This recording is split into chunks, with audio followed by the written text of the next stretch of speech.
So there's nothing to stop Trump from nominating all the extremist far right-wing loons he wants to the court. And then there's nothing potentially to stop him from getting all the legislation he wants passed.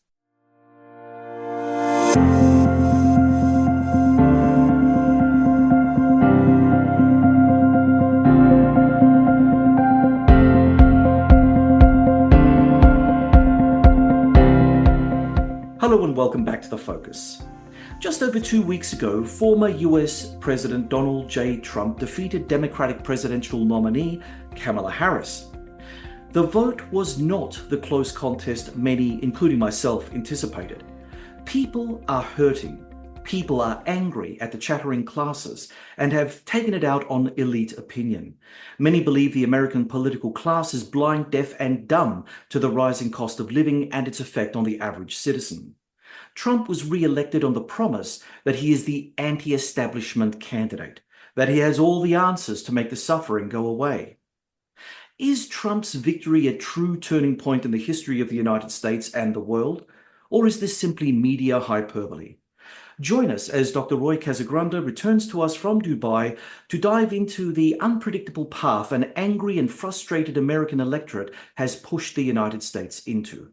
This will be another unmissable episode right here on The Focus. Roy, welcome back to The Focus. Thank you for having me back. Well, 2 weeks ago when we last spoke, you helped our audience understand some of the big issues at stake in the US presidential election. Before we drill down into the specifics of what another Trump presidency and his cabinet picks mean for the American Republic and the world, what is your take on why Harris lost and lost so badly? Okay, so she did lose badly in the sense that she lost by about 1.6 percentage points. I know that the counting is still going on in some of the Western states, and I think Trump just fell below the 50% mark. So I think he's somewhere around 49.95%. And I know that seems like nitpicking at that point, because if you round it, it's 50. But I think psychologically it matters for Trump, and it matters for the losing side as well. In terms of presidential elections, I think we've had 56 so far, or 57. I should have checked before I got on.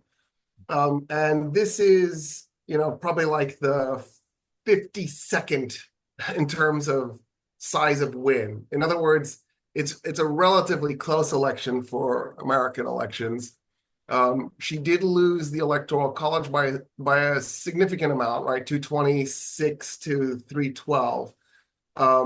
Which when you put it in perspective of the percentage, those two things obviously don't match. Trump's Electoral College win was much greater than his popular vote win. And the reason is she lost the so-called blue wall states that Hillary Clinton lost in 2016, which were, of course, Wisconsin, Michigan, and Pennsylvania. So having a repeat of that in this election was catastrophic for Harris. Harris had to win those three states. Technically, there was another path to victory. If she had picked up North Carolina or Georgia, she could have lost Pennsylvania, but that was much less likely than capturing Pennsylvania. So it was a rout, but it wasn't a massive rout. This wasn't 1984 or 1972 or 1964 where, the other side was just absolutely trounced. Well, if this is sort of like a repeat of 2016, so Hillary Clinton and Kamala Harris kind of ran similar sort of campaigns, basically with the same kind of result. They both lost. What was happening behind the scenes at the Democratic National Convention? I mean, did they not learn any lessons from the Clinton loss to Trump initially, or what's your take on all of this? Because obviously there was a lot of strategizing taking place behind the scenes, and it seems to me that the one thing one must do when you're in politics and you're strategizing is learning from your mistakes. If you screw up once, you try not to do it a second time. So why did they repeat it? I'm sorry, I'm laughing because I think that's the lesson in the United States, is that people don't learn from their mistakes. Well, yeah, okay. You're an American, you can say that. I want to say it was like 1986 or 1987. I wasn't there. I was a kid still. But there was an event where Jimmy Carter was hosted. And you know what? It might have been the early 90s now I think about it. And so there was a political scientist in the audience and he was taking questions. And the political scientist said, when you were elected in 76 and then took the office in 77, you and your cabinet presented all these policies to Congress. And as a result, Congress was so overwhelmed and they didn't know where to start. And they spent most of their time arguing about starting that for the first 100 days of your administration, Congress passed none of your campaign promises. There's only been 2 presidents in US history that have had 0 campaign promises passed in their first 100 days. Jimmy Carter being the first of them. And the political scientist said, so what's the lesson you learned from that? And Jimmy Carter said, nothing. I would do it all over again. And you're like, wait, what? No. Don't repeat defeat. Why? What's the principle you're dying on here? Yeah. And so to me, there's a history of the Democratic Party failing to learn. The Republican Party is better at this because I think the Republican Party feels there's more at stake. Maybe, I'm not really sure. I don't know what could have been more at stake than the 2024 election. In the case of the Democratic Party, it has a problem. And this problem goes back probably to its founding. And that is that it's a center-right political party. In the United States, we have a center-right party, the Democratic Party, and we have an extreme far ultra-right-wing party, the Republican Party. It used to just be far-right. It's now one level past far-right. Far out right. Yeah, far out. That's right. I love that. So instead of having, a leftist alternative in the United States, there isn't really one. And that's, I think, what happened to this election in part. There's layers here. But one of the issues is that Harris's message was, I'm going to continue to do the center-right policies that Clinton did and that previous presidents did. Vote for me and you can have more of the same. And you're right, there in the American lower and middle classes, there's real frustration because they feel like they're not getting anywhere. And in the big picture, if you look at the last 51 years of data, they're right. They're not. The middle class is shrinking. They're going backwards. It's not because of the Biden administration. It's not because even in the last Trump administration, it's 51 years of policies. So one way to think of it is in 1973, the top 1% of the United States made 8% of the income generated that year. Last year, the top 1% made 40% of the income. That income equality gap keeps growing every year. And the reason it's growing is because for the last half century, the United States has been rolling back all the gains of the 20th century. And the goal is to make us 18th, 19th century again. And so make America 19th century again? Yes. Does that fit on a cap? Does that actually fit on the cap? Just don't spell out 19, just one 9. Yeah. Great.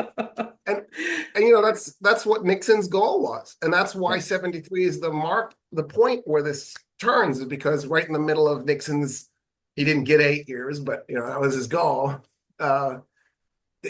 That he had finally gotten far enough that it started to turn around. So by 1974, the top 1% made 9%. And so the interesting thing is this was also Reagan's goal, and this was also both Bushes. This is Trump's goal. So the Republicans made a disaster for the American middle class, and then present themselves as the guys who are going to solve it, and then they just make it worse. And then they keep saying, yeah, look what the Democrats did to you. Look what the Democrats did to you. And because the American public doesn't read, they go along with it. Okay, so, if what you're saying is true, and I do not doubt it for 1 second, there's a bit of a sort of cognitive dissonance going on in my head, right? So if people are really worried about jobs and inequality and all of this good stuff, what does Trump bringing in Musk as his oligarchic shadow say about anything? I mean, Vivek Ramaswamy, I don't think has worked a proper day in his life. Yeah. You know, I mean, okay, if you know, he's a good talking head, and if that's actually work, well, fine, he works well. But in terms of getting his hands dirty on anything in particular, I don't know, working at McDonald's springs to mind. I mean, even Donald Trump did that for all but 5 minutes. But you know, if you want to reach out and make the right impression socially and economically, that you've got a plan. I don't know whether or not bringing in Musk in the way that Trump has done, and Ramaswamy. I mean, that's an odd combination to have in that sort of Doge Department of government efficiency. Yeah. What's all that about? Yeah. That's one of the fun things about Trump is that his decision-making process is always a little baffling. You're like, wait, what? Have you not thought this through? But it's also what's interesting about the American public. There is you mentioned cognitive dissonance. There's cognitive dissonance. It is clear from Trump's first 4 years that his only objective is to support the upper class, and by the way, real estate interests too, for that matter. Yeah. And so if you're an American voter and you're looking at this, and then you see him appoint these two super rich guys who don't work. I mean, Musk apparently is a workaholic, but you know, it's a different kind of work than they're doing. And it's on the spectrum work. Yeah. Right. And you can read into that anything you like. Yeah. So there's a whole portion of the American public that's going to go out and say, I love that he's bringing all these brilliant men to solve our problems, instead of going, I think those are the guys that have caused our problems. And why are we resorting to the ultra rich to solve the problems of the lower class and the middle class? Now, right. The problem, of course, is Harris didn't have a plan to solve those problems. She had a plan to maintain, you know, the neoliberal system that was put into place. And so that's where she hurt herself. She definitely could have moved to the left. And if you looked at her rhetoric in the primaries in 2020, she was maybe just to the right of Bernie Sanders and the things that she was saying. And it was like, whoa, I didn't expect her to go this far to the left. Yeah. And then she ran a presidential campaign that looked like Biden or Clinton, or the other Clinton for that matter. And I think it fell flat. Having said that, I don't think that's why she lost. It didn't help her any, because she didn't present herself as an alternative or the person that was going to solve it. I think it really, at the end of the day, just boiled down to good old-fashioned racism and sexism. And, one of the reasons I'm saying that is because what was the difference between 2020 and 2024? And from a financial standpoint, the lower class was better off in 2024. So they did benefit from Biden's 4 years. Whether they understand that or not, that's a different question. The middle class is probably about the same. It wasn't hurt by any means. There was serious economic growth. Unfortunately, a lot of that went to the upper class. So the middle class didn't feel that all that much. A lot of the middle class had college degrees with these horrific student loan debts, and Biden literally canceled that. And a lot of it, not all of it. And that, as a result, should have motivated the middle class to show up and vote for him, to reward him. So if you looked at it from just a strictly financial standpoint, there's nothing to make 2024 make you think the Democrats messed up. I know a lot of people think they did because of the inflation, but the reality was that incomes rose. And in the lower class, incomes rose much faster than the inflation rate rose. So technically, in real dollars, the lower class was better off. So at that point, all I'm left with is gender and race. And I think a lot of people spent a lot of time trying to come up with a way to rationalize why they weren't going to vote for the half brown, half black woman. And at the end of the day, they just didn't want to vote for her. That's a pretty sad observation. But since you've raised race, I thought we'd start drilling down into what American immigration policy may be under Trump. So let me ask you this. How do you think Trump 47 will reshape US immigration policies? Could we see a return to controversial practices like family separations? there are rumors of space being made available for concentration camps as sort of way stations before illegal immigrants get deported. How might this impact America's global image? Yeah, I mean, I think if you're a PR person and you're worried about the United States' global image, just the election of Trump was a devastating blow to the US's global image. Like if you're a European right now, you're thinking, okay, even if Trump is a one-off, Americans will vote for a guy like him again in the future. We need to write the United States off, and I don't think they're wrong for thinking that. When it comes to immigration, I'm assuming he's going to put children in cages again, separating families at the border. He's claiming he's going to get rid of the undocumented immigrants. There's a massive population of undocumented immigrants. I'm having a hard time imagining the United States doing that. The United States is not a competent country. It's not an efficient country. The idea that somehow we would get our act together to do this seems unlikely. He didn't pull it off in his first 4-year term. Why would we think he's going to pull it off as his second? But what I think the effect he'll have is people will be scared. So fewer people will show up at the border. Some people will pack up and leave. I think you're going to see U.S. citizens packing up and leaving. Like off the top of my head, I can think of a few. And as a result, I think you're going to see an actual strange effect of the U.S. population growth tapering off a little bit. Because people will be like, I don't want to be part of this. I don't want to deal with that. For the record, for those of you who don't know, the streets are not paved with gold in the United States. Most of the immigrants that end up there end up working menial jobs, really hard, underpaid, and I think a lot of them find themselves regretting having done the trip. The problem is if you leave, it's so hard getting back in, and so people feel like I have to stick it out and try and make this work, especially if your family is relying on a remittance check coming back. So at the end of the day, I think he'll succeed in slowing down population growth, but not by a massive amount, right? I don't think he'll successfully deport many people, but. Look, I know that we spoke about this in our last chat, but again, when we're talking about slowing down population growth, this is going to have a massive economic impact, which I don't think anyone's really thought through correctly. I mean, there are a lot of undocumented arrivals working in US agriculture. Now, what happens when you start making huge inroads into that workforce and then shipping them back over the border? Who's going to be doing the work? I mean, obviously, the farmers need to find skilled or semi-skilled or even unskilled workers from among the nativist population. I mean, unless you're going to start press ganging Native Americans, and I don't mean Native Americans like, indigenous Americans. I'm talking about the people who claim to be American by birth over generations. Those established Americans will have to go out there and start, literally putting a hoe into the ground or going off to work in a factory.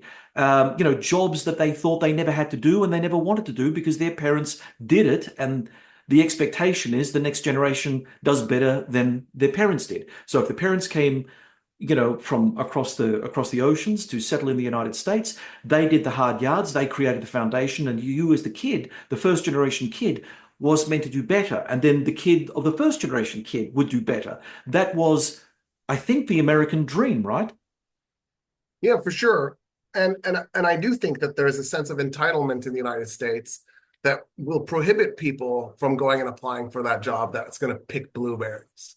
Like, I just don't think there's going to be a mass rush for that. One of the reasons I'm saying this is because in the Trump administration, we saw a tapering off of undocumented immigrants crossing the border and entering the United States. And when that happened, California farmers were putting out ads going, hey, that job you wish that immigrant stole from you, it's now open, come apply for it. I'm looking for somebody to pick the tomatoes. And of course, that didn't happen. One of the issues too at stake is a lot of this undocumented population actually are skilled laborers, including skilled farm laborers. For example, when you're pruning grapes for wine production, the more buds you prune, the sweeter the grapes will be, right? So at some point, you want to have a person who knows exactly the right amount to prune, because you don't want to underproduce, but you might want to produce sweeter grapes. And grabbing a person randomly and throwing them in that environment. That's years of learning before they figure that out. Sure. And so when the Trump administration came into power last time, that it had a really strange effect on the wine industry in the United States, an unanticipated effect on the wine industry. One of the sort of tragedies of this story too is that population of people come, they work, they end up paying taxes. I know people are mad because they say they don't pay taxes. They do pay taxes. They expand the size of the economy. They grow the economy. So there will be a shrinkage in the economy automatically if you discourage those immigrants from coming over. But at the end of the day, the idea that the United States is built on the exploitation of labor is built into our founding, right? At first we tried to enslave Native Americans. We realized that wasn't practical, and we switched over to African slavery, and that became an inherent part of our system, to the point where when slavery couldn't work anymore, we put Jim Crow into effect to keep Black people into an oppressed position. And then we came up with this nonsensical idea of undocumented immigration.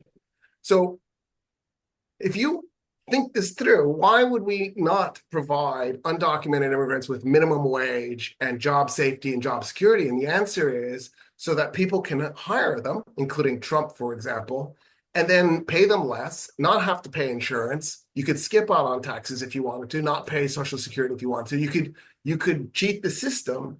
And then that gives you as an owner a way to force down wages for the quote native born American population that has those rights, or the citizens that have those rights. If you wanted to make this an even playing field, if you're an American worker and you think that the undocumented immigrants have an unfair advantage, then what you should do is you should be pressing to force Congress to create a law that protects the undocumented workers, because then the competition isn't between wages and whether or not I can pay this person less and give them less job safety and not pay taxes. Then the question is, who's a harder worker? And the number one reason that people who hire undocumented immigrants say they hire them isn't the lower wages, it's that they don't call in sick all the time, that they are harder workers, they show up to work on time and they don't complain. The number two reason is that they can pay them less. And so the interesting thing is that the American worker also needs to do a little bit of self-reflection in this process, because it's a double-edged sword. There's a little bit of onus on the American working public. Constantly villainizing immigrants isn't the solution, especially because you're not saying it in Cherokee. You know what I mean? Like you're angry at immigrants and you're not using a native language. So it's really interesting. I was just making a couple of notes while you were speaking. It makes no sense.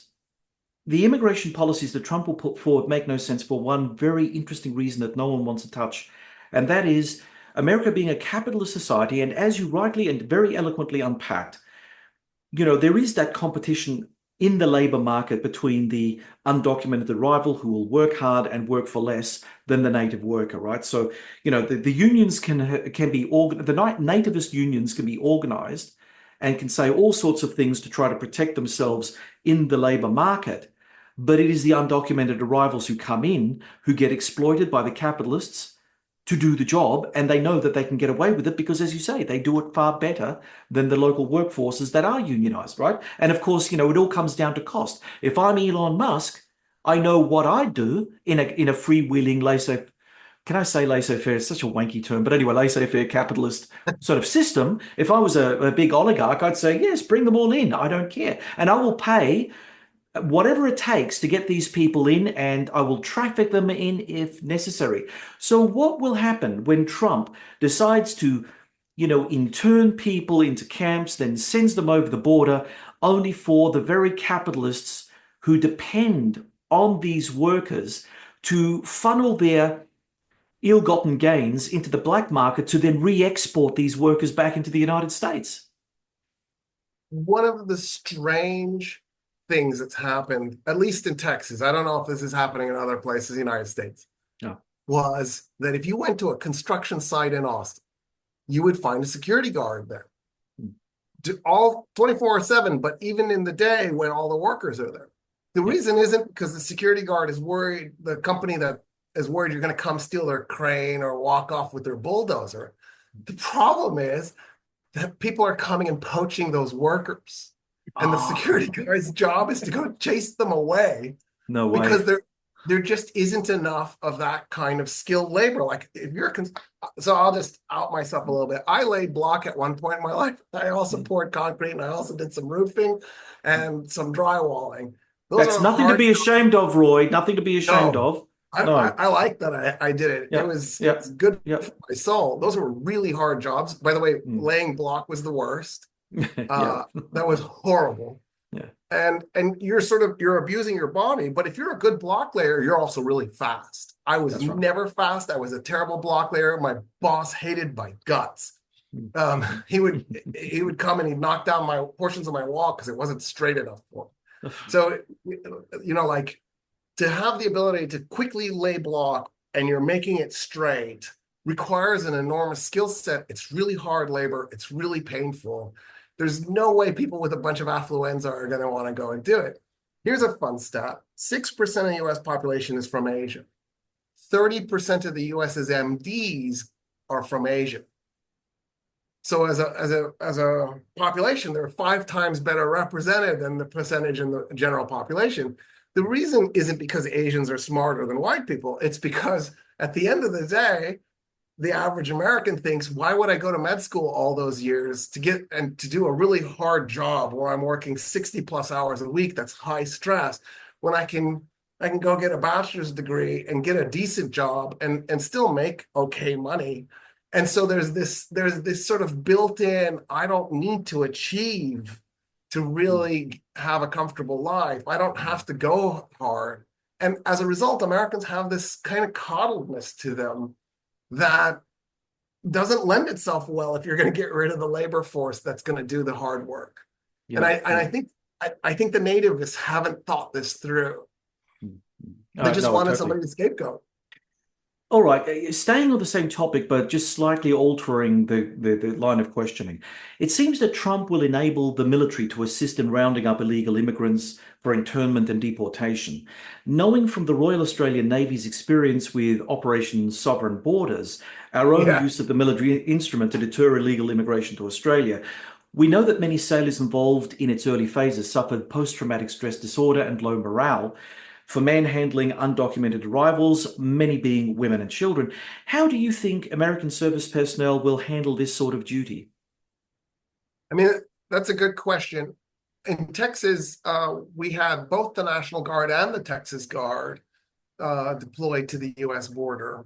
And it's anecdotal, but from the conversations that I heard and from the conversations I had with people, it was bad for morale. It was not a good experience. I mean, when you think about it, taking people who are trained for combat, who at a given moment need to be able to go into combat, and then making them border patrol, that's kind of humiliating at some level.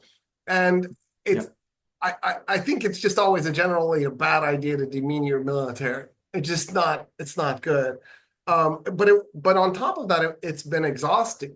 So it's not just that they've been sort of turned into border patrol agents. It's also that they're working really hard doing it. And a lot of them are thinking, I didn't sign up for this. I had a different thing in mind. And it's a mistake to do this. Here's a really strange feature about this.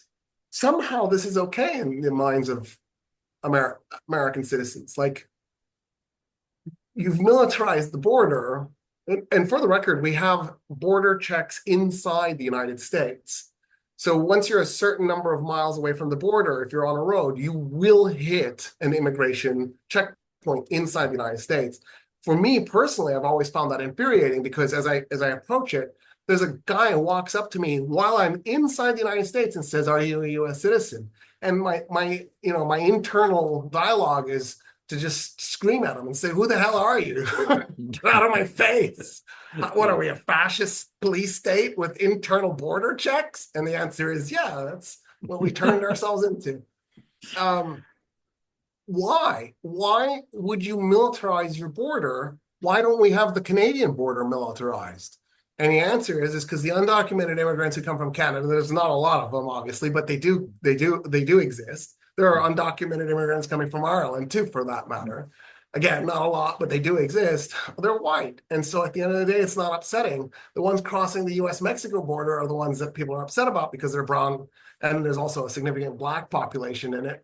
And I think at the end of the day, the real thing at stake is good old-fashioned xenophobia and racism. Oh, okay. Now let's change the tenor slightly, shall we? What strategies might Trump use to consolidate his MAGA base, and how could this deepen or alleviate political polarization within the US? Will sensible GOP figures attempt to restrain some of Trump's more radical propositions? I mean, is Matt Gaetz's withdrawal from the position of US Attorney General a sign that this might be the case? Yeah, I don't know. I don't know that Bondi is going to be any better than Matt Gaetz would have been. I think the problem with Matt Gaetz is he was toxic. And I think at the end of the day, as long as Trump doesn't put too many people who are under House investigation up as, for nomination, he'll probably get away with it. In part because what Republicans have learned is when you stand up to Trump, you get burned. The American public that supports Trump will vote against you in the primaries. So what Trump has effectively done is he's weaponized the primaries against members of his own party. And if you don't stay loyal to him in the primaries, he'll go after you. Now, he wasn't wildly successful in 2022. So I think that's one of the reasons the Democrats thought, oh, we've got this in 2024. But there have been times when standing up to him really cost Republicans. So I don't see them doing that because at the end of the day, I think the average politician by their nature is a little bit cowardly, right? Their goal is to get reelected. And they're not wrong to have that as their goal. They can't do anything if they don't get reelected. It's just what that does then is it puts the Republican politicians in this really awkward position of, well, I can't stand up to him. I have to go along with him or I won't get reelected. I'll be replaced by somebody who's worse, which is what everybody always does, right? Oh, I need to justify having this job in my mind. So the next guy will be worse. And then at the end of the day, you end up doing everything that the other guy would have done anyway. And so you didn't really do a service for humanity. So I think the problem is that this cult of personalities, he's dug in so deep into the psyche of the Republican Party that I don't think it matters. I think Matt Gaetz might have been stopped, but there's 20 people in line waiting to take that position. So I don't think that matters. In the first term, we had people who stood up to Trump, like James Mattis and Kelly, right? There was a whole series of guys who were like pushing back against him. I don't think he's going to have any of that this time. He's just certainly not in his certainly not in his inner circle, right? Yeah, but the thing even that the cabinet. Well, I think he'll just stack the cabinet with his own people. So, for those people, and I've spoken to a lot over the last week or so, who come back at me and says, oh, yes, but, you've got to remember that there are many sensible figures in the GOP who don't like some of Trump's more extreme rhetoric or his more extreme picks. And so therefore they are going to now replace the adults in the room who were around during Trump 1.0. I'm not so sure that that's going to be the case. I share your skepticism on that. But what would you say to those people who insist that there are those, old style Republicans who will keep Trump under some sort of watch? Well, where are they? I don't see any evidence of their existence anymore. In the first Trump administration, there was some of that. There was a little bit of pushback. But in the end, he got impeached twice, and only one Republican in the Senate voted for his conviction. It's the first time ever that an impeached president had a member from his party in the Senate vote for the conviction.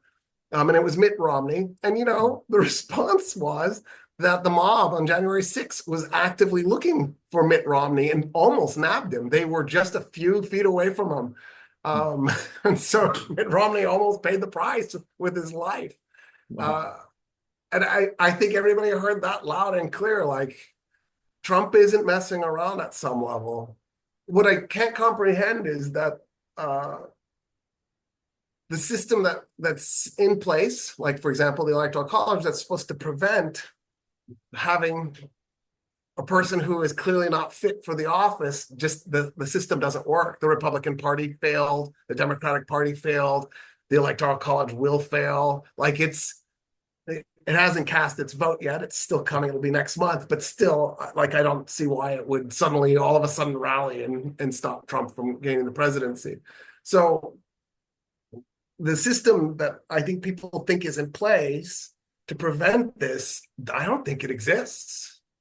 You know, people used to make a big deal, and I suppose they still do, with regard to the sacrosanct nature of the American Constitution. So it didn't matter what side of politics you were in, it was all about the Constitution. It was all about defending the Constitution, you know. And as you rightly pointed out, I mean, the Constitution only has meaning when people all believe in it. But at the moment, the party machineries on both sides, I mean, Democrat and Republican, they seem to have just made it up as they go along now. They're not into the mechanisms of the republic. They're just into, you know, winning the next election and trying to push forward whatever policy agenda that they have, which then leads us to Project 2025. Do you care to say something about that?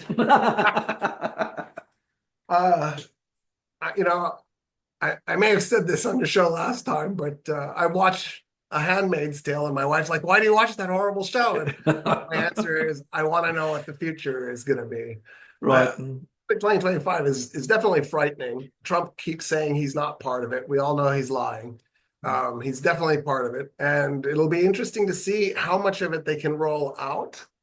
If they pull this off, it'll be more of the kind of damage that the Republicans have been doing for the last 50 years. So it'll help them get reelected in 2028, because they'll say, look at all the damage the Democrats did as they inflict the damage. One of the interesting things that's in that project is the amount of attacks on women's rights. It'll be one of the strange functions of this last two years. Yeah, 2022 is when Roe was overturned, right? So much has happened so quickly. It's hard to keep track of it all. In the last 2 years, red state after red state, Republican state after Republican state has voted to protect abortion. So the irony is that those white Republican women voted for Trump, got him in. He set up a Supreme Court that took out abortion, and then they went and voted to save abortion and continue to vote Republican. So whatever they thought they were getting from the Republican Party, they were happy to let other women lose their abortion rights as long as they protected their own, and then get whatever it was they were going to get out of the tax cuts or xenophobia or whatever weird thing they think they're getting. So unfortunately, I think at the end of the day, a lot of Project 2025 will get through, especially if the Republicans, I'm sure they've already thought of it, so I don't think I'll be saying anything crazy by saying it. Is one of the possibilities is that the Senate will vote to kill the filibuster on the first day. The first day of the Senate session, it's a simple simple majority to change the rules of the Senate.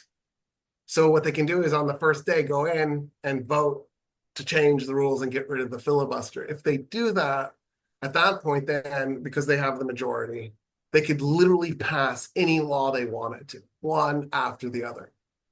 And they've already gotten rid of the filibuster for nominating judges. So there's nothing to stop Trump from nominating all the extremist far right-wing loons he wants to the court. And then there's nothing potentially to stop him from getting all the legislation he wants passed. Okay, so Trump is often touted his economic achievements during his first term. What specific policies could we expect to see in his second term, and how might they address or exacerbate income inequality and inflation? So I'm always confused about what economic achievements he made in his first term. Like, I kind of want somebody to tell me what these glorious economic achievements were. You know, if you look at his first term, the U.S. economy grew from like 1.8 to 3% per year, which, that's not terrible growth by any means. Biden had 6% in 2021, but that's of course because we're doing the COVID recovery, so that doesn't really count. If you take the years afterwards, Biden's been running 2 to 3%. So in terms of growth, they're pretty much the same. I'm always nervous when I see kind of flat growth, not much up and down, because then it makes me think it's a Ponzi scheme. And honestly, the United States' economy has been shockingly consistent since the 2008 crash, the COVID event being the big difference. If you take that out, it's been steadily 1.5 to 3% growth per year. So I don't see a major achievement in terms of the Trump administration. He keeps saying he cut taxes. He didn't. What he did was he took the tax brackets that existed and he cut the number from, was it 9 to 5, I think. So he got rid of 4 of the tax brackets. The way he did that was he just compressed them together. So if you were at the bottom, at one of the lower tax brackets that got pushed in, your taxes actually went up, because then the new tax rate was halfway between the two brackets. If you were at the top, when you came down, now your tax rate went down. So it depended on where you were, whether or not you got a little bit of a tax cut. The only people who really benefited consistently was the upper class, because they were all brought down to the lower tax bracket. So the upper class got a tax cut. It wasn't a huge tax cut by any means. I think it's 0.5%, 1%, something like that. So I don't know what this great economic achievement is that he made. What I always get confused about Americans is say, I want to vote for a businessman because he'll know how to run the government. What makes people think that the government and business are the same thing? I don't understand that. I really don't. I think that we had this discussion. I was political in my youth. I was in our version of the Republican Party back in the day, the Liberal National Coalition. And I remember, because it's the party of business, and people were always very favorably disposed towards, if you've got business experience, then you can become a politician. And it's like the two don't come together. The idea of government and governance is so completely fundamentally at odds with business and taking profits. Because if profit is your only motivation, you cut, slash, and burn your way to your profit margin. You don't take care of people. You don't care if people are living in cardboard boxes. I mean, this is the whole notion of capitalism today. It's like, what are people thinking in terms of that methodology, right? I don't know.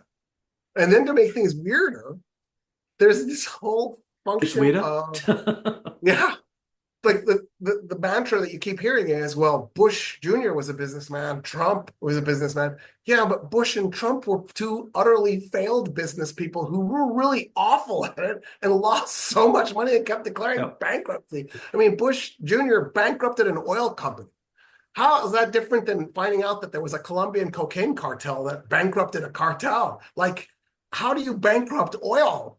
It's a resource It takes a very special form of genius to do that. So, I mean, How do you bankrupt a casino? I mean, that's a good point. Like what? What is this? It is the world in which a banana on duct tape will cost you a cool $6.3 million to purchase. So I think that there is a level of madness in the international community. I mean, if that is now our normal, strap in, we're in for a big ride. Speaking of which, what about global trade? I mean, could Trump 47 revisit or renegotiate major trade deals? And how might this affect relations with key economic partners, particularly China? China is an interesting one because China is both, well, I can't say enemy because it's not an enemy, but it's certainly a strategic competitor, and it's a vital one. I mean, in spite of what the media tells people, China and America are joined to the hip. If one goes under, so will the other. This is all part of that whole globalization thing. And there are a lot of people on the right, both here in Australia and also in the United States, who have this, I don't know, simple-minded notion. I mean, it's a very simplistic notion that somehow you can decouple the United States from China. I would like to ask Yeah. those people, where are the cheap goods that keep the middle class upright going to come from when they can't certainly come from the United States and you've just destroyed China? Where they're coming from? Nigeria? Coming from Indonesia? I mean, take your pick of developing world countries, but it's going to take many, many years to develop those markets into a viable partner. So if we go down this particular path, that sort of schizophrenic view that we hold of China, enemy on one side, major trading partner on the other, and never really being happy with either, that's going to have particularly weird ramifications moving into Trump, because of course Trump 2.0 is very anti-China. Its whole methodology is to get away from Europe and the old stomping ground of the Middle East and ship all American forces off to the Indo-Pacific, nominally China, to face off against them, while at the same time still doing deals necessary to make capitalism run internationally. What's wrong with this picture? I mean, this is a big conundrum. So Trump 1.0, he did the trade war with China. And the Chinese went, really? You're going to do this? Okay. And one of the things they did was they stopped buying American soy. They stopped buying American pork. And that was a huge chunk of our agricultural economy, was selling pork and soy to China. When they did this, they went to places like the Philippines and Vietnam and went, we need to replace that pork and soy. Do you guys want to grow it? And of course, other countries went, yeah, we have agricultural capability to do this. They switched over. So by the time the Biden administration came in, one of the interesting things was the Biden administration didn't stop the trade war. But one of the reasons they didn't stop the trade war, there were many, but one of them was at some level, there was no point. It's not like China's going to go, oh, sorry, Philippines, we don't want to buy your pork and soy anymore. We're going to switch back to the United States. That once that trade was severed, it's severed permanently. There's never going to be that trade again. It's gone. It was a disaster for that segment of the U.S. economy long term. It was so bad that we had to bring in Great Depression era bills to shore up the U.S. farm industry because Trump had effectively, destroyed that whole sector. So one of the things that Biden had talked about was also pursuing the path of decoupling. To decouple, the United States would have to have an industrial base. The United States is deindustrialized. In the 1980s, the United States set out on purpose to deindustrialize and move its industry to China. That took off like wildfire by the time we got to the 1990s. And the reason the United States wanted to do this in the 80s, it was the Reagan administration that came up with the idea, was that if you got your manufacturing out of the United States, you could break the US unions.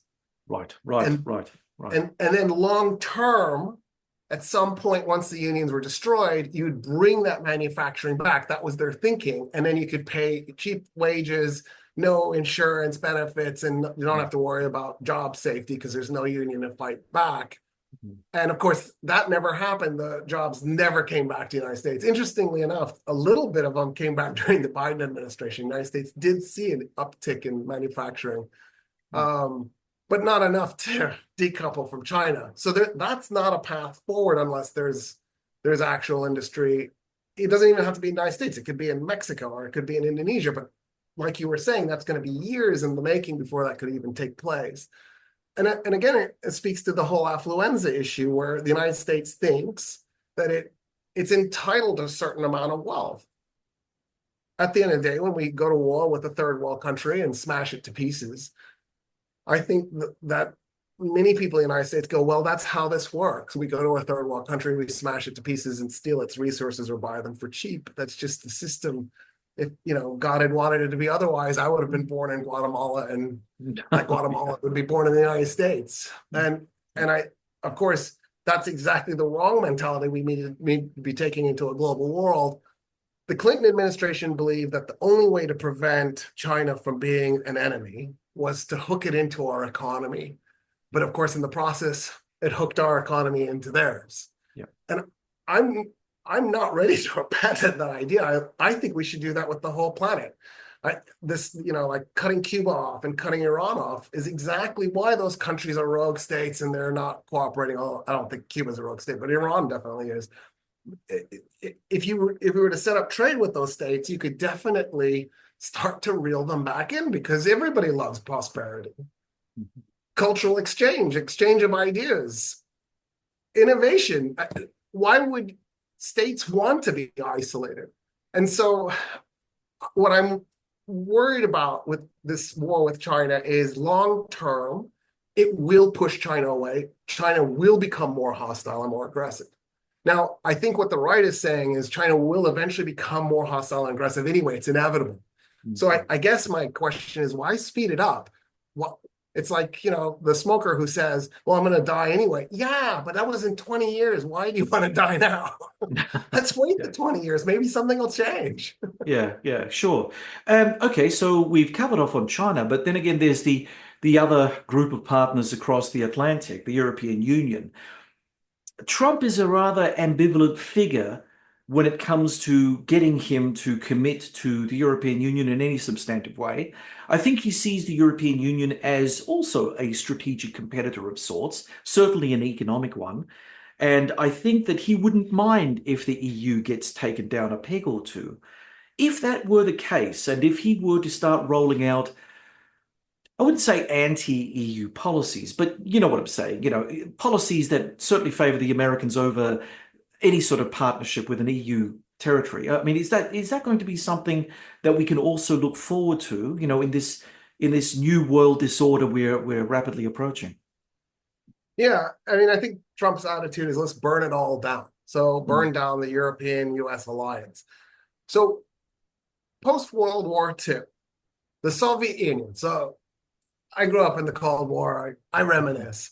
The Soviet Union's number one goal in Europe was to break the US-German alliance. They believed that if they could break that alliance, and they were willing to do anything they could to do it. Like they would have, if West Germany had come to the Soviet Union and said, we will leave NATO, we will leave the EU, we will break our alliance with everybody in the West, just give us East Germany back. The Russians would have given it instantly. They would have been like, here it is, because that was their goal. They would have loved it. It would have been amazing.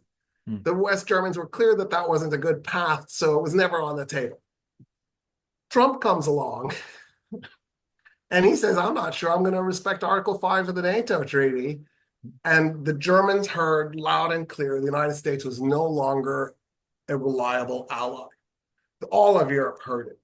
Yep. And of course, with the British going through Brexit, it became a double whammy because the way Europe saw the British membership in Brexit was it was the US's way of inserting its voice into EU policies. So the British leaving meant the end of the US's influence in EU policies, direct influence. And as a result, the Germans began to think, man, we are no longer capable of relying on the United States. The UK has just walked away from us. We really just have to take this over by ourselves. They had already been looking at the possibility of maybe working with Brazil and India, but Modi and Bolsonaro made that off the table because they didn't want to work with fascists. So for the Federal Republic, the only real option left was to go it alone. So Germany did pass in 2022 legislation to rebuild the Wehrmacht and to reestablish Germany as a supreme military power. By the time they're done with the rebuild, they will have the third largest military on earth. It'll go United States, China, Germany. Russia will be fourth. And I think that's kind of all you need to know is that Germany with 20% of the United States' GDP is going to try and match the United States' military might so that it can replace the United States.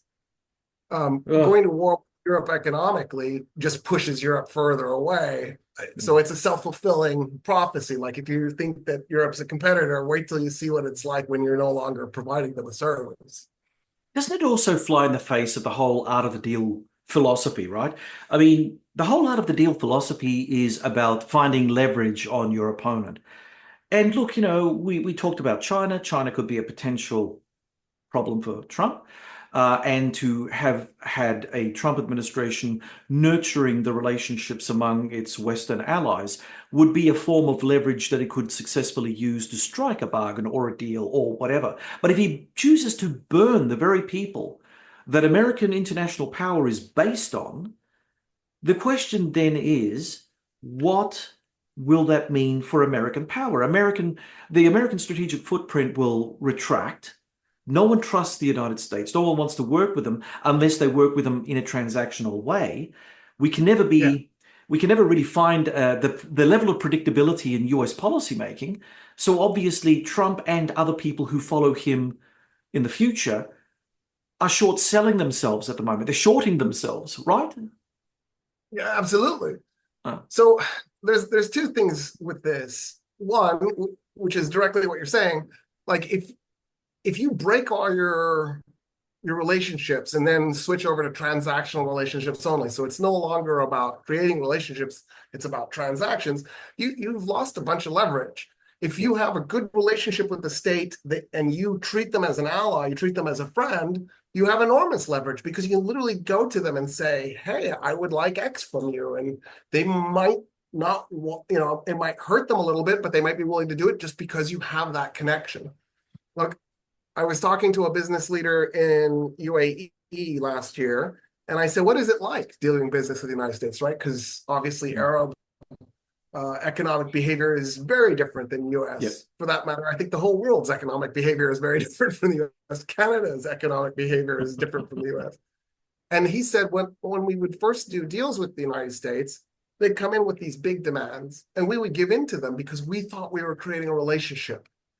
And we thought next time when we come back and negotiate the next round of deals, because we were so generous and gracious the first time, we'll get a good deal on the second round. There's no second round. It was just one off. They just came, took, walked away. And so he said, when we deal with the United States, we know there's not a future. This is a one-off event. We can't count on the United States for anything. He said, by contrast, when the Japanese come to do a business meeting, they won't sign until we've invited them to our home and they've eaten with our wives and children. And he said, so at that point, we know that when the Japanese make a deal with us, this is the first of many. When the US makes a deal, this is the last time we'll ever see those guys. So that's one problem. There's another issue here, which is the concept of a fleet in being. Now, it doesn't always work. So in World War I, Germany had a fleet in being. There was one naval battle between Germany and Great Britain, and it was, the Battle of Jutland. And both sides claimed they won it, and really neither side won it. It was a stalemate. What Germany decided to do was not risk another naval battle because they were worried their fleet would get sunk, because they thought having the fleet as a threat was enough to tie down the British Navy. And they weren't completely wrong for thinking that. The reason I'm bringing this concept up is everybody has the option to break the alliance. That's that, right? You could, Brexit was always an option on the table. It's built into the EU charter. You can leave. You don't leave. You don't even threaten to leave. You just simply go in and you negotiate and you say, look, I want X. If you're threatening, then that means you're in a position of weakness. And so what Trump constantly does is he reveals the weakness by pulling out the fleet. And the problem is people will go, yeah, let's have that naval battle and let's see what happens. We want this resolved. We can't stand that you have this fleet out there. We want to sink it. And I think the fact that Trump doesn't get that and the people around him don't get that, and yet, for that matter, the average American doesn't get that, is really disappointing, because you brought up the art of the deal. The art of the deal isn't getting leverage over the guy. The art of the deal is making a connection with the guy and bringing them over because they want to. Because when you think about it, if you're not, let's say I'm representative of a US business and you're the representative of an Australian business. I come because you have something I want to buy. I gouge you. I tear you up. I make the best deal imaginable for me. Next year, when I come back, I've damaged your company. It's contracted. You have less to provide me. Yep. If I come and I make a good deal that's good for both of us, next year when I come back, you're going to have the ability to give me a good deal again. Mm-hmm. And the fact that capitalists don't understand that blows my mind. Yeah, I don't understand that either. It's a very strange situation. Okay, so we've covered off on the economy, but at the moment I'd like to actually switch our focus onto education. Trump's past education policies have focused on school choice and reduced federal oversight. Do you foresee any significant changes or challenges in his second term? Roy, what are your thoughts on Trump's choice for Secretary of Education, Linda McMahon? What qualifications do you believe she possesses to work in this portfolio? So I actually haven't really looked her up, so I'm going to hold off on commenting on her. But I will. That's very diplomatic. We could talk about Betsy DeVos, his last Oh, pick. yeah, we could too. If she's any indicator of what's to come, that's not great. I do want to talk about school choice, though, because this is a fascinating issue to me. So there's this, Texas has been struggling with this for years because the governor really, really, really wants it. Mhm. And so the idea is, let's say, I'm making up a number just so we have a number to play with. Let's say that you spend through your taxes, because in Texas, it's property taxes. So let's say you're spending $6,000 a year. Yeah, six is probably an okay number. $6,000 a year on property taxes. You would be able, that goes to education. You would be able to take that money out, and instead of having it sent to the public schools, you could apply it the way you wanted to. So if you want to send your kid to a private school, a religious private school, a secular private school, you would then take that $6,000 and give it to that school. Okay, so let's say that school was charging, that's why I should have done $5,000. We'll make it $5,000. Let's say that school was charging $20,000 a year. Right. And you come with your voucher for $5,000, so you have to fork up 15. So it will make it so that, more people will be able to afford to go to that school. The problem is the average private school has a building they're in with limited capacity. And they've probably already lowered the tuition to the point where they've got it so that they've more or less filled their capacity. In other words, when you show up with the $5,000 voucher, all the parents have one. They're going to raise their tuition to $25,000 because it's just a bunch of free money for them because they're already probably close to a capacity. Maybe they'll make it 24,000. So your net gain was 1,000. So you still have to come up with, $19,000. What'll happen though is all of a sudden there will be all these little schools popping up, private schools popping up, pay for your A schools. And they'll take your $5,000, they'll hire a bunch of teachers whose qualifications we don't know about, and those teachers will understand that their goal is to give you an A. Because if you don't, you'll pull your kid out and put them in a school that will. And so what'll happen is there will be a whole population of people running around with perfect GPAs, perfect grade point averages that know literally nothing because their parents use these vouchers to pay for it. Why do I know this? It not only A, is it capitalism, but B, we've seen this happen in places. So that's there. And then of course it'll be absolutely devastating to the public schools because that's how the public schools fund themselves. So the effect will be a massive dumbing down of the US public, but business people will walk in and they'll be part of these new private schools that are just churning out degrees, even though we'll know they'll have no standards. Right now, we already have a system that's good enough. It's in Texas. It's the charter school system. If you want, and you have an idea for how to run a school, you can actually go and apply to create a charter school. You'll be a private school that gets public funding. Wow. But you have to live up to public school standards. So you have to go through all the hoop jumping that a public school goes through. And some of those charter schools are amazing. Some of those charter schools are like order of magnitude better than some of the public schools.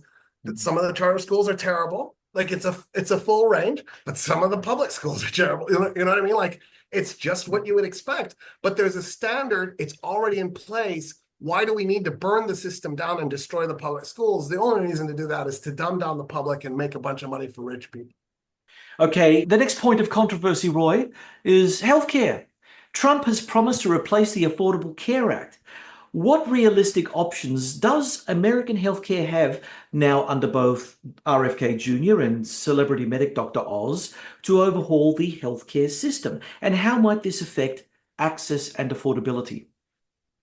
Okay, there was a study done about Oz. I think it was 2014, 2016, somewhere in there, where they looked at his medical advice. And they concluded that half of it was quackery, that we that you were risking your life if you were listening to his medical advice half the time. And so that's obviously alarming to have him there. RFK's vaccine denial, that's the last thing we need, is having that in those positions.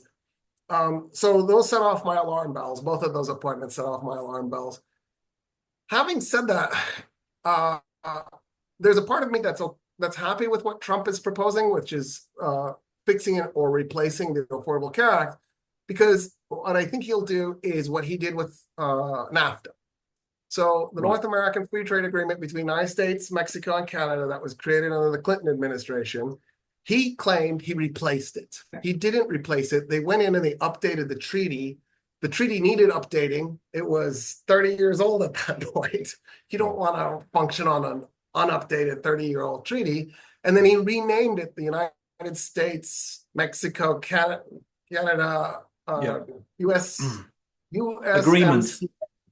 Yeah, that's right. Yeah, that's right. Which is a dumb name because it looks like United States Marine Corps agreement. But he named it that. He claimed he created a new thing. It's the old thing, just with a stupid name, and it badly needed update. I wouldn't mind seeing Obamacare get an update. They tried to repeal it in the first term multiple times, and they failed every single time because there were just enough Republicans that would. It was usually like three: Murkowski, Collins, and John McCain. They would come in there at the last minute, and they would vote with the Democrats and stop it. We don't have one of those guys, John McCain, anymore, but we still have Collins and Murkowski. So maybe it's still safe. I don't know. In any case, I have a sneaky suspicion that's what he'll do. So there's part of me that's okay with that. There's part of me that's really disappointed with that because I think the average American go, oh my God, look, he created something brand new, and he'll call it Trump Care, and they'll talk about how wonderful it is, and it'll just be Obamacare. And you'll think, wow, and it'll be brilliant. He'll pull it off. And that's the tragedy. Reagan's education cuts in the 80s had a consequence. Oh, look, I don't doubt that for a moment. But the one thing that I will push back slightly on, and I understand your concerns with, RFK Jr., but not all of the stuff that he's putting forward is, a little bit unhinged. Some of the stuff actually will try to make the American medical supply chain or the agri-food business supply chain a little bit more like the European side of things. Allegedly, he claims to want to get pesticides out of the agribusinesses. I mean, the Americans are eating a lot more of things that have been outlawed on the European continent quite some time ago, which obviously goes into the very health of the American public. And we're not just talking about cheeseburgers, we're talking about everything that comes out from big agricultural concerns. So maybe that's not such a bad idea. I don't know. How do you measure it up? Oh yeah, I totally agree. It's a fantastic idea. There's a reason why some countries refuse to buy U.S. beef. Oh yeah. So during during Bush Jr. administration, Bush Jr. went to South Korea and basically forced South Korea to sign a treaty, an economic deal where they would buy U.S. beef. The riots that ensued in the streets were so bad that at some point the South Korean government tore up the agreement. And, Bush came in all blustering, how dare you? And the South Korean leadership said, we're more frightened of our people than we are of the United States of America. We're not going to import your beef.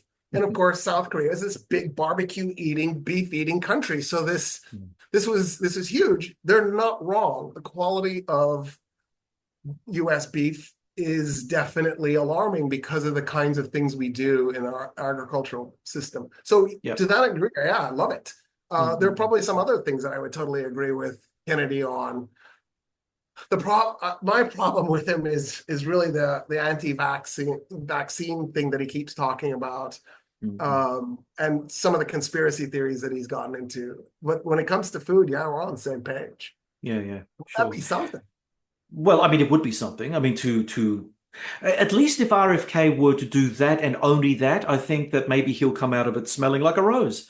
And, people will forgive him for all the things that he said earlier about vaccines and so on and so forth, because he would have solved a major health crisis in the United States.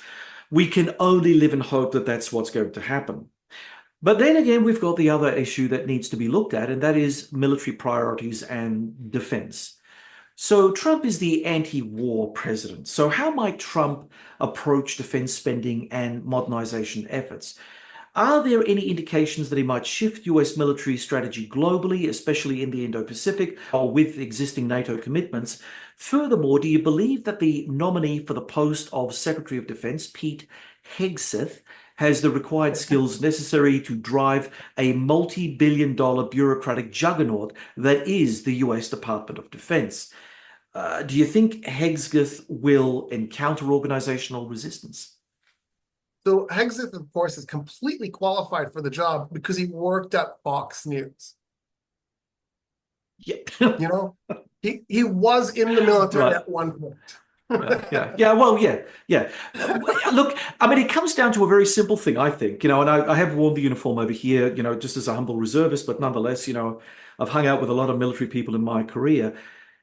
One thing that springs to mind is you need to have a level of understanding of the bureaucracy in all its manifestations to be comfortable operating it. Now, from what I understand, and look, I don't want to be too cynical, Hegseth, I can never pronounce his name. Hegseth, right? Hegseth, yeah, that's right, Hegseth. Yeah. Hegseth, does have his war record, which is, no one doubts that he's a war hero of sorts, right? Yeah. But does that necessarily mean that he will be good to run the whole box and dice without that broader strategic understanding of logistics and organization and what is necessary to keep the machinery of defense working? And, by machinery of defense, you're very familiar with the idea of the military-industrial complex. It is a complex. So you need to come to the position with a little bit of, let me say, confidence in your capacities.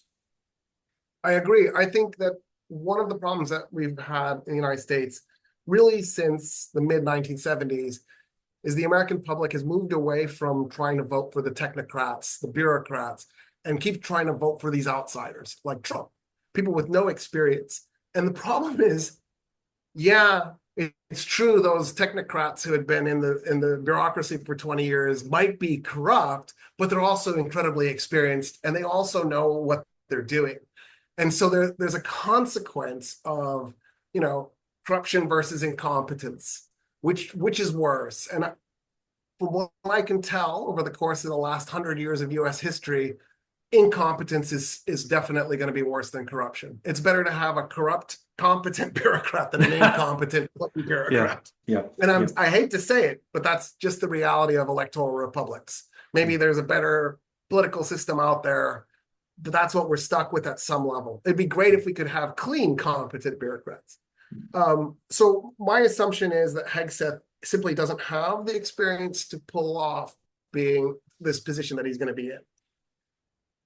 Trump, as the peacemaker president, is kind of absurd. I mean, he took multiple unnecessary risks when he was president, including assassinating Soleimani, the Iranian general in Iraq. Including bombing Syria, including ordering an attack on Venezuela, ordering an attack on Iran. Fortunately, James Mattis was Secretary of Defense at the time. He simply ignored those orders. But, he could have easily have not been James Mattis and been somebody else, and he would have followed through with the orders. So I don't know why people think he's going to create peace. I don't understand what that's about. Correct. For the record, I hate U.S. foreign policy as a general rule. It is exploitive. It is transactional. We have smashed third world states for no reason instead of developing them. Part of that is the legacy of U.S. imperialism that we've never shrugged off. Part of that is a result of changes that the Clinton administration started to do in the post-Cold War period. Clinton thought it would be a great idea to take some of the money that we were spending for the Department of State on foreign policy and actually move it over to the Department of Defense. And the result was that the Department of Defense found itself in a position where it sort of was a second Department of State. In other words, it was the secondary diplomacy line. I think it's a really bad idea to have the military be your second tier for diplomacy, because their job is to come in when the diplomacy failed, not to do the diplomacy. And that's been the way the United States has functioned ever since. And that off the bat is a mess, which makes me even more worried about Hegseth, because I don't think he has the diplomacy skills to run the Department of Defense, which is, by the way, a Department of Offense, right? That's the ultimate 1984 nightmare, calling it the Department of Defense. And so at the end of the day, I'm really worried about what Trump is going to do, what kind of unnecessary risks he's going to take. I can very easily see him wanting to start a war with Iran, for example, if for no other reason just to make Israel happy. I could very easily see him going after Venezuela just because he'll see it as unfinished business from his first administration. And then, of course, there's the possibility that the United States will antagonize China, and I'm not real happy about that either. All right, let me ask you something just as a follow-up, because you touch on a very interesting point, and I know that you raised it in our last interview. You're not a fan of US foreign policy, and I understand all the reasons why you're not a fan of US foreign policy. As an ally of the United States, we've stuck by you guys thick and thin through, fair weather and foul, and it's no, it's okay, but it raises an interesting issue, and that is, would the world be better without the United States in the central position, considering the fact that if we're looking at the world right now, take the United States out of the equation, we've got people like Xi Jinping, Vladimir Putin, Olaf Scholz, Emmanuel Macron. What do they offer the world in terms of stability, non-colonial ways of thinking? I mean, I would argue that once you get to the central role, I mean, if we could play swapsies for a moment and hypothetically, swap out the United States and put China in the main role as global hegemon, I would argue that there is a universality in human nature where we very quickly understand the nature of Chinese power is probably like the United States, but on steroids. I don't think it's going to be, it won't have any soft edges. Not that the United States had soft edges, but it was sort of pliable. Whereas in a brittle autocratic sort of framework, I think that the likelihood of people smashing down houses just for the sheer, well, I'll say the sheer shit of it is also very likely. I mean, I don't know. How do you view that? I'm curious. No, I totally agree with you. So for me, the hope was that the United States would tone down its imperialism and then act as a bulwark to block other people's imperialism. Right. That was always my hope for the United States, because there's no going back and resurrecting the 3 million dead Vietnamese or the 2 million dead Iraqis. That's in the past. We should definitely find a means to atone for it, but there's no way to fix it. Having said that, I do think that China is a bad player on the world. I think Russia is a bad player. They're not as awful as the United States has been. What was the Soviet Union's ugly? It was Eastern Europe and Afghanistan. When you look at the suffering inflicted on the world, the United States still gets number one for sure. But with Putin doing what he's doing in Ukraine, and with what she's been doing with all the neighbors, Taiwan, the Philippines, even Japan, picking on the Ryukyu Islands, it sets off my alarm bells, and I am worried about what happens. But my fear is that Trump will continue to do his isolationism, and he will take the United States off the table, and it won't act as a bulwark to stop imperialism. I mean, I think it's clear, if you're Zelensky right now, you're in full panic mode, because I think he's going to capitulate on Ukraine, and Zelensky's going to have to allow the Russians to carve off a big chunk. Yep. And I agree with you about the human nature thing. Why does China need more land? Why does Russia need more land? It makes no sense that the Chinese need to capture these atolls that the world has ruled belongs to the Philippines. What's the point? What do they gain out of it? Why does Russia need to carve off this tiny piece of Ukraine, tiny for Russia, a big piece of Ukraine for Ukraine? What are they going to gain out of this? So this the idea of imperialism is definitely not off the table. It's still a problem for the world. And so this is scary. I guess my hope is, because you brought up Schultz, my hope is that Germany will take a more active role going forward. And maybe Germany becomes the center of the NATO alliance instead of the United States. And then going forward, it acts as a bulwark to help block the Russians.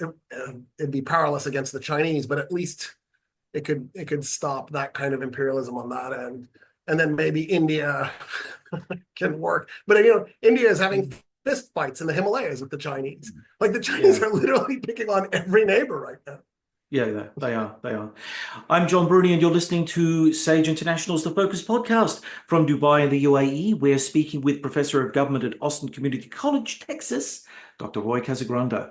Roy, what have we got now? Mexico and Cuba. Of course, we've got Mexico and Cuba.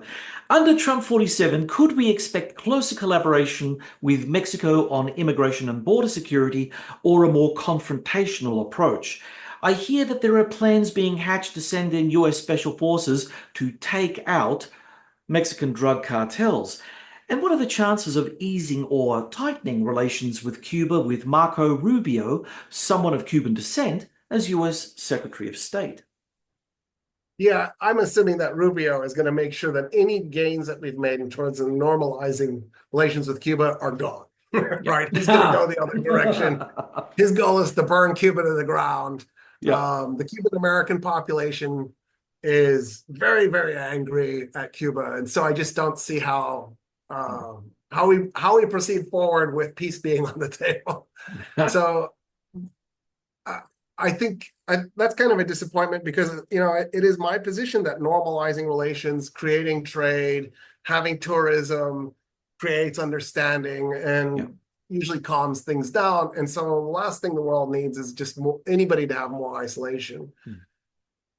Based on Trump's first term and the kinds of demands he made of Mexico, and also just thinking back to when George Bush Jr. asked the Mexican government under Calderon and then Vicente Fox to pick up the drug war for the United States so that we didn't have to fight the war.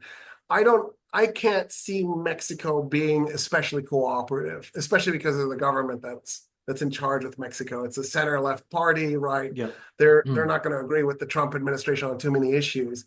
And she's a woman. And Sheinbaum is a woman. Yeah. Amazing. I know.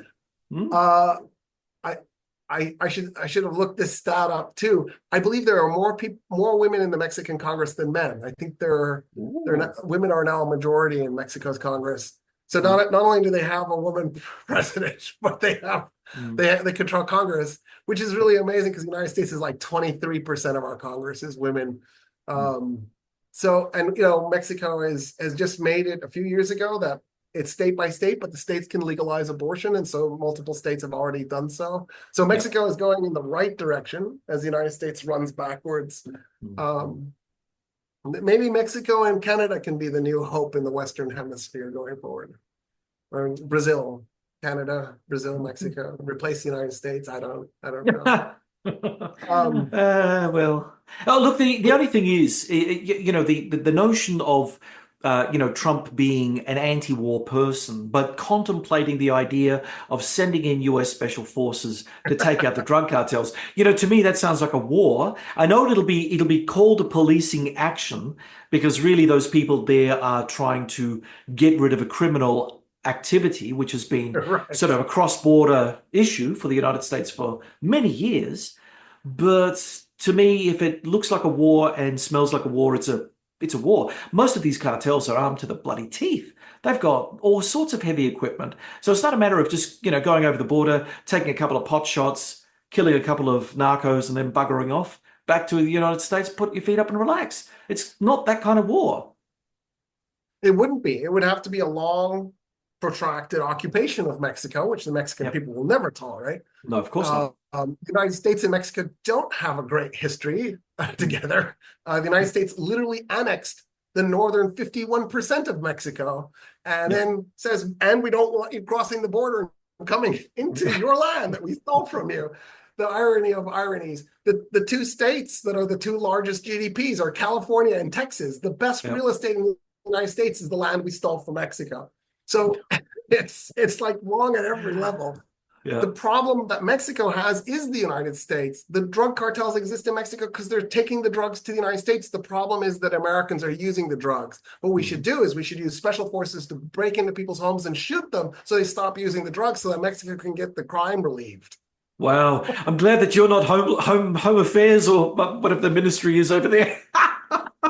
You're a frightening guy, Roy. But I've solved the problem for Mexico. Well, yeah, that's true. That is true. All right. The real problem is the United States. What we need to do is instead of using special forces, what we need to do is have a campaign in the United States to try to get Americans to grow the drugs at home so they don't have to move through Mexico. Because we know from past experience, there's no way to stop people from using drugs. Legalization would probably go some way towards dampening the market, wouldn't it? Well, I mean, we can legalize marijuana. I don't think we want to legalize heroin, and cocaine is probably not a great idea either. But, some kind of mechanism to mitigate this instead of putting the burden on Mexico would be great. What happened in the Bush Jr. administration is he basically talked the Mexican government into fighting the drug war in Mexico with the idea that it would interrupt the flow going to the United States. But it didn't work because the demand in the United States only increased. So what that did was it made the violence in Mexico profitable. And that's the problem that the United States has. We're always looking to scapegoat somebody. The drug problem in the United States is somehow Mexico's fault. No, the drug problem in the United States is the United States' fault. Yeah. And this idea that we're going to go into Mexico, this place that needs to be shot up, it's American mentality. Like, if that's such a good idea, we should send the special forces to Chicago to put down the crime. Chicago's crime is through the roof. Yeah. I mean, surely if this is a great idea for Mexico, why isn't it a great idea for Chicago? Well, I mean, if the only response that Trump is going to put on the table now is militarizing domestic security, which seems to be the case, especially when it comes to immigration or dealing with the immigration crisis, then everything else is on the table as well, right? So I think so. I was actually wondering because the American military, and we spoke about this before, the American military is a finite resource. I'm wondering when or if Trump would probably have in his Project 2025 manual a way in which he could mobilize all the right-wing militias who are heavily armed, put the MAGA hat on and send them off to do the internal policing, get rid of the immigrants, and I don't know, take a leaf out of some other autocratic playbooks. It would make sense to me if I was in charge. So there was an election. So this election, of course, was November 5th. There was an election on November 6th, 1932, where a guy did just that. And there was the SA and the SS. And after a while, he realized the SA was a liability. So he ordered the SS to murder the SA, and they did. And then it just became the SS. So that's totally a possible solution for Trump. I wouldn't. Don't use solution. they must be talking about it. We can't be the first guys to be talking about it. And, Proud Boys. But here's my fear: would their uniform be one of those Hawaiian shirts? That's just bad taste. It is such bad taste, and I just want to point out that. Hugo Boss did the SS uniforms. I know, and that's why they looked so. Yeah, they looked great. I mean, they weren't great, but they looked the part. Great. They did. They looked great. I mean, put yourself as an 18-year-old boy in Germany in 1935, and you see one of those flashy uniforms go by. It'd have been tempting. Oh yeah, look, no doubt it was. No doubt it was for many of them. Well, okay, we've just switched it back to Europe, which is just as well, because my next question to you, Roy, is given Trump's previous reluctance to criticize Putin, how might his second term influence US policy on the Ukraine? Could we expect attempts at brokering a ceasefire? And how would this impact transatlantic relations? So I might have misheard him. I thought he said, if I'm reelected, the next day the Ukraine war will end. Did I? Yeah, you got that. Yeah. I got that right or got that wrong? You got it right. Okay, so wasn't the election like 2 weeks ago? I missed Yeah. more 2.5. So why is the war still going? I feel so let down right now. Well, maybe well, you see, it could be a case of maybe it's upon his inauguration, the Okay, day after, okay. So January 21st, we should expect the the end. war to instantly end because he didn't say I'm going to start negotiating. He said it will end. I'm going to make the calls. I know these men very well. I need to say one word to each of them. That's right. And like, wow, that's amazing. Who are you? He's a very stable genius. He's a very stable genius whose uncle worked at MIT. Oh, well, what can I say? My uncle didn't work at MIT. There must be something special in that. I don't know. Yeah, and his Well, uncle told him that nuclear power was going to be very big. Who could have guessed? yeah, no, absolutely, absolutely. So going from one war to the other, and I will say our last chat, for the focus as a podcast went very, very well, and we got some fantastic comments. And one of the comments was a little bit negative. I kind of understood what this person was saying, but what about Palestine? So let's now talk about the Middle East. Marco Rubio is very pro-Israel. How Very might pro. Trump's second term influence US policies toward Israel, particularly regarding the Abraham Accords and relations with Saudi Arabia? But how will they impact Palestinian nationhood? Could we see a more aggressive stance on Iran, and what might be the implications for regional stability? I'm assuming he'll do a more aggressive stance on Iran. To be clear, I really would be a very happy person if the Islamic Republic collapsed. Yeah. No, And, I get like that. if you had asked me 20 years ago, would I be okay with them bringing back the monarchy? I would have been very unhappy about that. I don't Mm. care. I just want the Islamic Republic gone. Yeah. Monarchy, communism, democracy, electoral republic, who cares? Yeah. So there's a part of me that hopes that he is aggressive. I just don't want it to be a war because there's no Mm. way you can win a war. There's no military solution for Iran. Every Mm. once in a while, I'll hear an Iranian American go, I hope Trump bombs Iran. That Yeah. won't solve anything. If that was a possible outcome, how come we didn't succeed in Afghanistan, Or especially when you Iraq. consider, or Iraq? Right. Iraq is even more embarrassing. It's flat, there's no terrain. Correct. Afghanistan is mountains. At least we have an excuse. How do you fight Yep. in mountains? Yep. Iran is mountains. And by Yep. the way, Iran and Afghanistan are both ethnically mostly Persians. Mhm. So this is not, it's a similar equation. The Yep. difference is Iran actually has industry, Afghanistan didn't. So Mm. you would be going up against, a serious military power. There's no military solution. In terms of Palestine, he's already indicated what he thinks. He moved the capital to Jerusalem in his first term. He appointed Marco Rubio, uh, uh, Huckabee. He's appointed Oh, yeah, Huckabee, that's it. That Huckabee. Oh, right? wow. And he's Whew. another raving Quality Zionist. individual there. Yeah, and so between Mike Huckabee and Marco Rubio, I mean, I think anybody who is confused about where the Palestinian people stand in Trump's mind should have those ideas erased. Mm. What he said at one point this year during campaign stop that if he's elected, he believes he will help Israel end Palestine.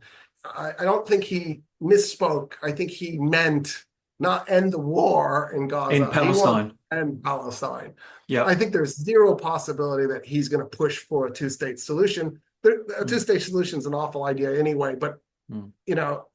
the idea that he's going to try and defend Palestinian rights, I think, is ludicrous. The Abraham Accords, this is a really interesting kind of self-fulfilling tragedy event. So a lot of people are angry at the states that signed the Abraham Accords, UAE, Morocco.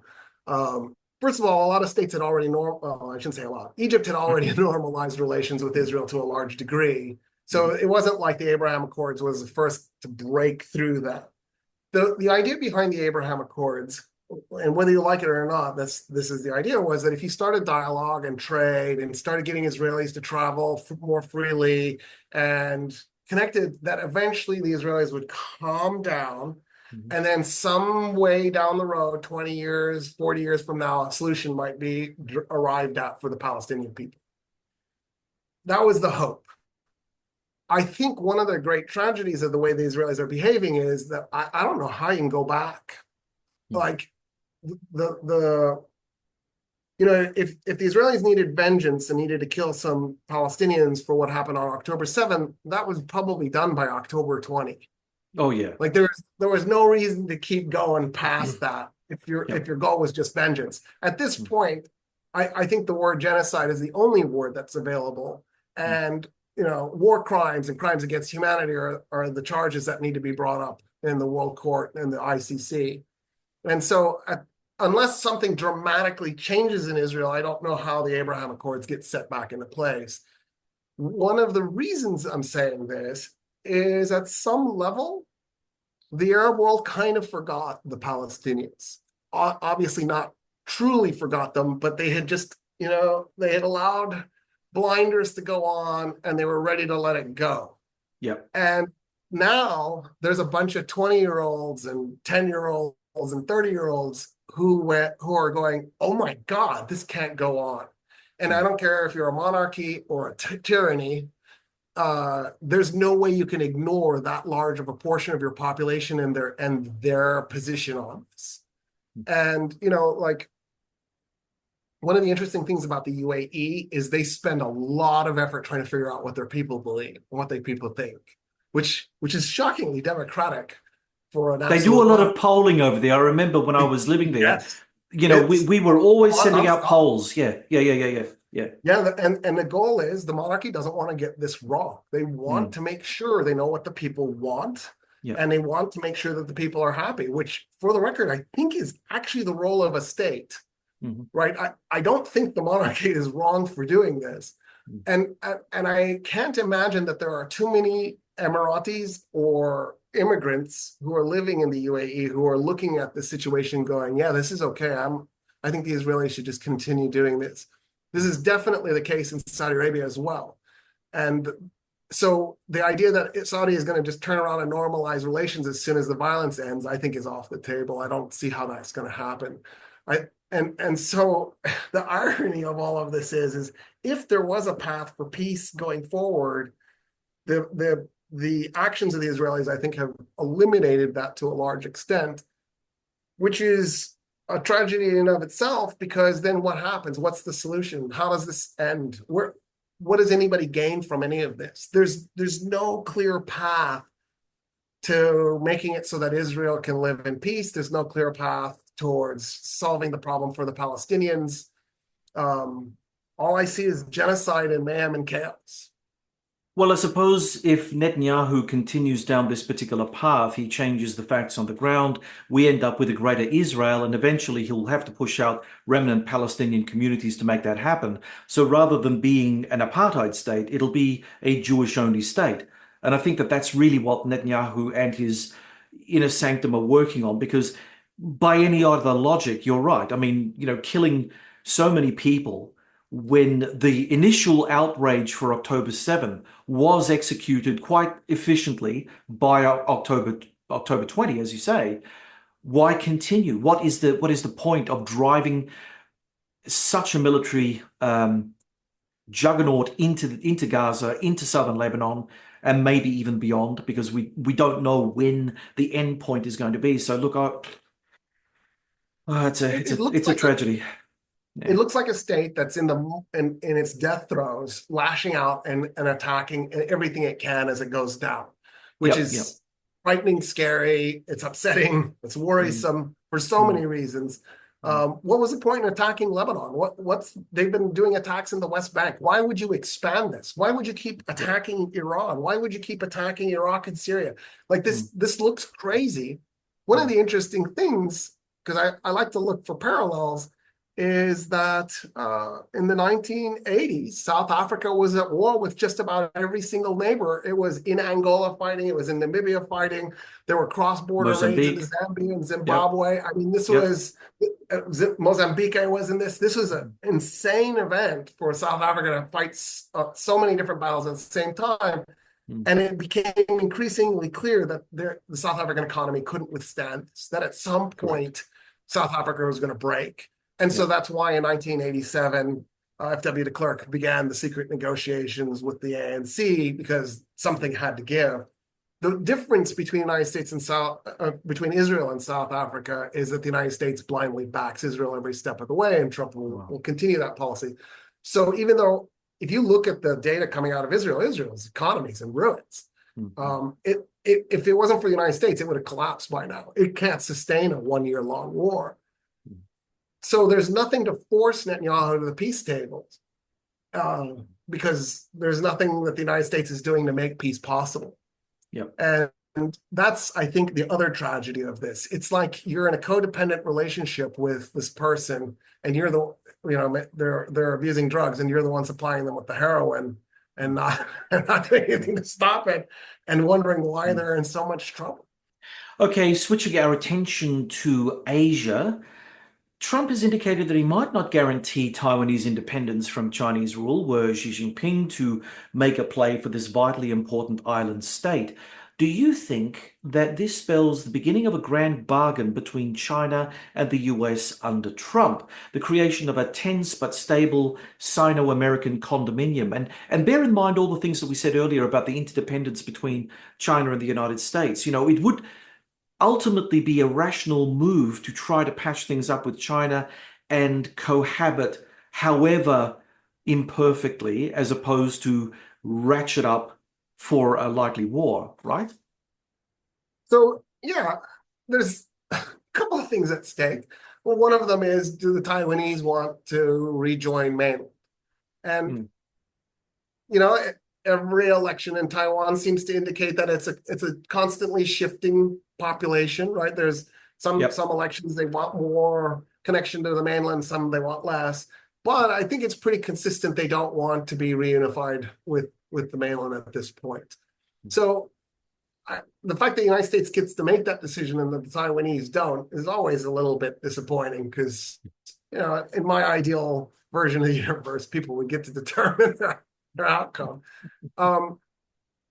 If the United States were to do something like negotiate where, okay, we won't back Taiwan anymore, you just go ahead and take them, I think the outcome would be very similar to what the situation is with Hong Kong. So the United States needs to know that there is no future for it in Taiwan. There's no condominium. That's not a thing. It's going to be the status quo, or China owns Taiwan. There's no cohabitation event with Taiwan. So I can see Trump being naive enough to believe that was possible, but that's not possible. I mean, the United Kingdom tyrannized Hong Kong. Hong Kong was this brutalized colony. And then in the negotiating to hand it over to the PRC, they went, it has to come out as a democracy. And the Chinese are like, wait, what? It's never been a democracy. What are you doing? But the irony was that it was the aspirations of Hong Kongers. And so it actually ended up being temporarily a good thing for Hong Kong, even though it's basically over now, which is, again, I would love the idea that people would get to determine their own outcome. That would be amazing. If Trump abandons Taiwan, I think it also does something else that maybe people have sort of forgotten about, which is Japan. So at the end of World War II, Caria Truman believed he had three things that he needed to do. One was to contain the spread of communism. And another one, well, it's related, I guess it's one thing with two parts. The other one was to prevent World War III being against Japan and Germany. So Japan and Germany needed to be spayed, neutered, whatever it took to make sure that there wasn't a World War III against Japan and Germany. Because even though, I don't think there was a path for the Axis to win, it was just Truman was thinking at some point down the road, there might be. I don't want to find out. Japan and Germany are too amazing. We need to rein them in. And so with Japan, what we did was we basically told them, we're going to write your constitution. We're going to build into it that you cannot have an offensive military. The Japanese were like, look, that screws us up. What happens to our interests in Korea? What happens to our interests in Southeast Asia? And we said, we'll be your military. Well, Taiwan is part of Japan's interests in Asia. So if the United States doesn't defend Taiwan, it basically makes our peace treaty with Japan null and void. The Japanese have already built aircraft carriers. They're calling them destroyers because it's illegal, because they never had a constitutional amendment. They tried. They've never had one. And the one that they were trying to have would allow them to have offensive weapons. Aircraft carriers are only offensive. There's no defensive role for them. Japan's already an aircraft carrier. It's an island state. So the Japanese are already remilitarizing, just like Germany is. In other words, what Trump has done is he's undone Truman. And by the way, he undid Eisenhower with his policies towards North Korea. And so US foreign policy is just all of a sudden unraveled at every level. Maybe that's good because it creates new opportunities. Maybe it's the end of American imperialism. It scares me because then I go, who's Japan's ally? I mean, obviously South Korea.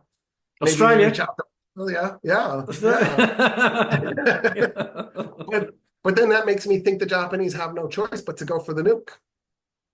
Because as cool as Australia and South Korea are, I don't know how Japan defends itself without the United States. Well, just a word of advice: the South Koreans and Japanese hate each other, so that's a problem just on that alone. I think the nuke is a very good option. Yeah, but when you have China as an enemy, that probably bring them very close together. They'll do more than co-host Olympics. Yeah.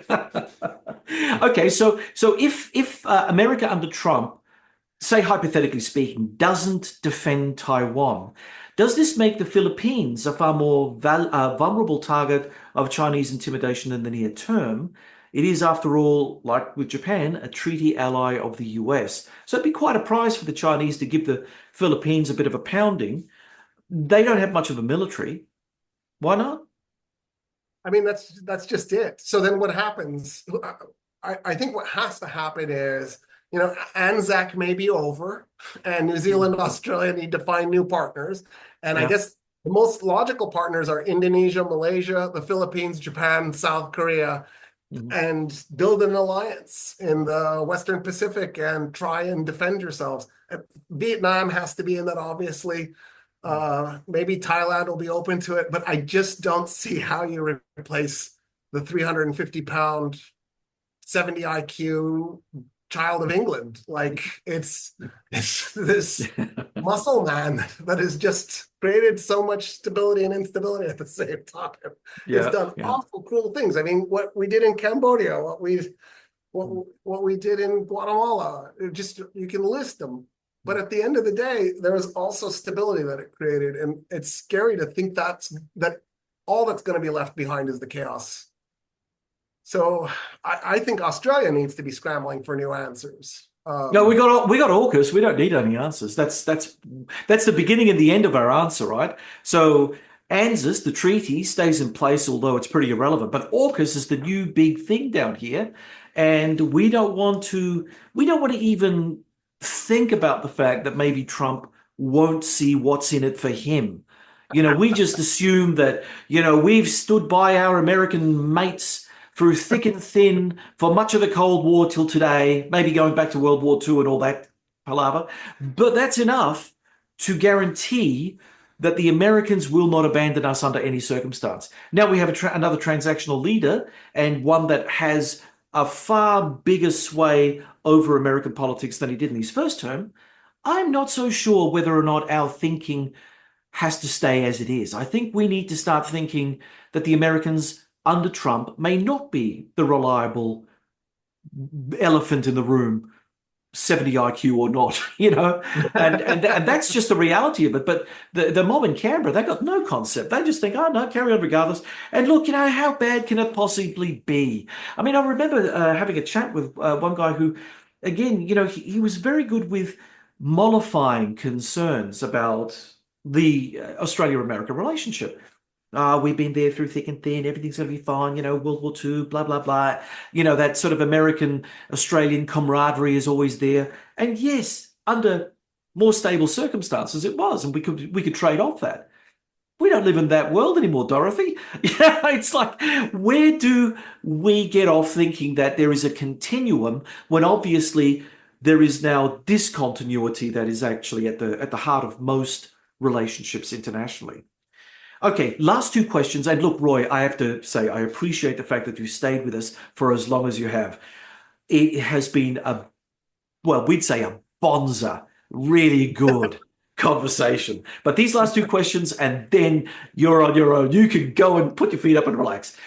The first of it, Roy, is Trump and India's Prime Minister Narendra Modi have always been on good terms. How do you think Trump will use his personal friendship with Modi in any art of the deal negotiations with China? I mean, I don't know. It'll be interesting to see, because my understanding of Trump is he bounces from thing to thing. He pays attention to something for a while. He gets bored. He moves on to the next thing. And so, India and China have had soldiers on the border, and they've been punching each other. As far as I know, only one Indian has died so far. He was punched to death.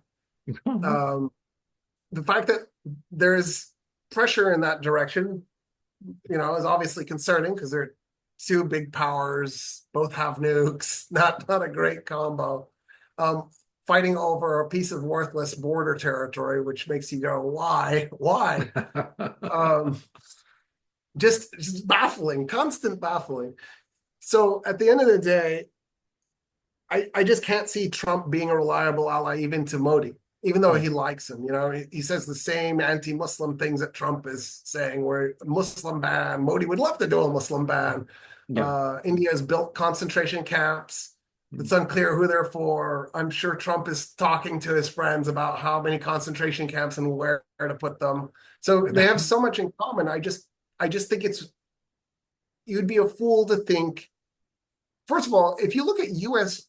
history, you'd be a fool to rely on them to be there as your ally, unless you were white. Right? I think that the U.S. history is that as long as you're white, you're probably okay. So Australia, New Zealand, and Western and Central Europe could rely on the United States for the most part. Trump doesn't even care about that. I think he doesn't. He's pure transactional. If you're not giving him something directly, he doesn't care about you. And I think Modi needs to know that. I think Modi probably does. He strikes me as a lot smarter than Trump. So I'm not worried about making naive assessment about him. All right, Roy, final question before I let you go. The first Trump administration was the first American administration to officially reach out to the North Korean dictatorship. Can the former bromance between Trump and the North Korean dictator Kim Jong-un be rekindled to get North Korean troops out of Russia? No, I don't see that. And the reason I don't see that is I think Trump is actually, the way Trump will get the North Korean troops out of Russia is he'll force Zelensky to surrender. Oh, and then the North Koreans go home, because they'll be like, I guess there's no point in us being here. That's what I think is going to be. Short and sweet, just how I like it. And I think that you're on the money there. I mean, there's just no way that that anything else can happen as a consequence of that. So look, Trump care that there are North Koreans in Russia. Like, he doesn't care. No, absolutely not. And look, it's good for Putin, his mate, apparently. Look, it's going to be it'll be a love-in of sorts. Not in a good way. Certainly not for Zelensky and not for Ukraine, but not for the Palestinians. Not for the Palestinians. Not for pretty much anyone else either. Anyone that was depending on the United States to do anything. One thing I have. You raised Japan, and it was remiss of me not to incorporate it, but this is probably going to be our longest podcast we've ever done, because normally we put it within the 50-minute bracket. I think we're on to 2 hours now, so we're starting to get to Lex Friedman and Joe Rogan territory here, which I love. Don't get me wrong, but wow. Former Japanese Prime Minister, the late Shinzo Abe, was known as a Trump whisperer.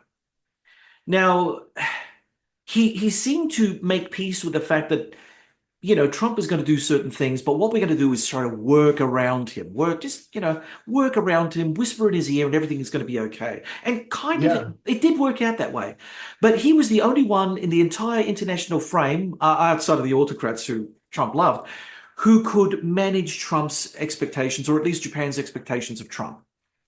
Now there seems to be a race on among the international community to be seen as replicating the Trump whisperer Yeah. issue, like Shinzo Abe. Now, what does that actually mean? Does that mean that everyone just sits down and grovels to Trump now? I mean, we're going to see all these international leaders bowing and scraping and, paying fealty to the great orange one, or what's going on there?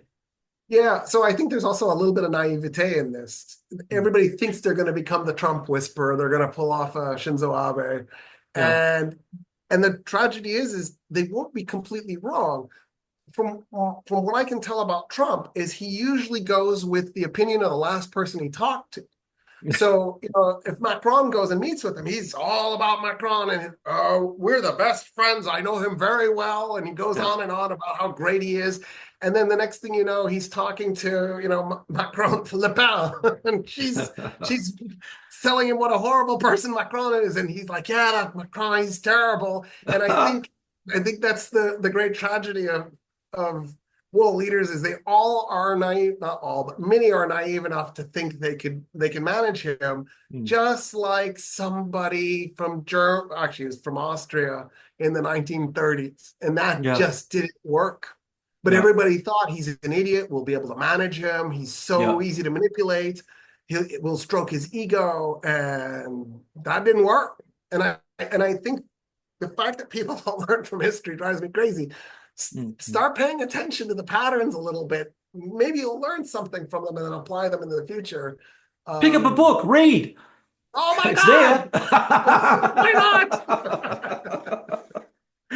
Roy Casagranda, thanks for joining us again and sharing your insights on the focus. It's been an absolute pleasure. Thank you, John, for having me. Thank you. From Dubai, UAE, that was Professor of Government at Austin Community College, Dr. Roy Casagranda. Thank you for joining me, John Bruni, for today's episode with Roy Casagranda.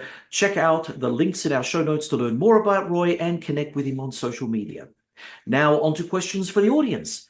What are your thoughts on how a potential Trump 47 administration might shape US domestic politics, especially in areas like immigration and healthcare? What changes do you hope to see and which do you fear the most? How do you think Trump's approach to foreign policy, particularly his stance on the Ukraine war, Mexico and Cuba, would affect America's global standing? Do you foresee more collaboration or conflict on the horizon? What economic policies would you like a second Trump term to prioritize? And how do you think they could impact your daily life, whether positively or negatively? With the complex dynamics of US-Israel relations and potential shifts in dealing with Iran, what outcomes do you anticipate or hope for in the Middle East under Trump? And what about the whole Palestinian issue? If you enjoyed this podcast, please subscribe to our YouTube channel. It's a free way to support us. You can also subscribe to the podcast on the Ozcast network, iTunes, and Spotify, where we'd appreciate your 5-star reviews. Do you have any comments or questions about the podcast? Post them in the comments section on YouTube, and I'll do my best to respond to as many as I can. My thanks as ever to the producers of The Focus, Malcolm Hughes and Neil Smart. Please stay connected with us on social media. Follow me on X at BruniDoctor and follow The Focus on X at TheFocus_Sage. From Adelaide, South Australia, you've been listening to The Focus.